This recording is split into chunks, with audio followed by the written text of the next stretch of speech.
आम्ही इथे ब्राह्मणपुरी या गावात आमचा NSSचं युनिट घेऊन आलेलो आहे। आम्ही पूज्य साने गुरुजी विद्याप्रसारक मंडळाच्या कला विज्ञान वाणिज्य महाविद्यालयातील इथे आलेलो आहोत। इथे आम्ही NSSच्या विद्यार्थ्यांसाठी श्रमसंस्कार शिबिर आयोजित केलेलं आहे आणि त्यामध्ये आम्ही विविध उपक्रम राबवतो आहे। इथल्या गावकऱ्यांसाठी विशेष करून आम्ही आज शिबिर ठेवले आहेत, जसं की डोळे तपासणी शिबिरसाठी एक डॉक्टर आलेले आहेत, तसंच दंत तपासणीसाठी एक डॉक्टर आलेले आहेत आणि त्याबरोबरच HIV टेस्ट पण आम्ही इथे आयोजित केलेली आहे।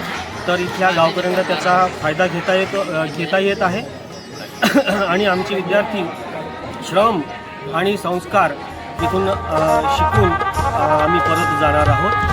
धन्यवाद।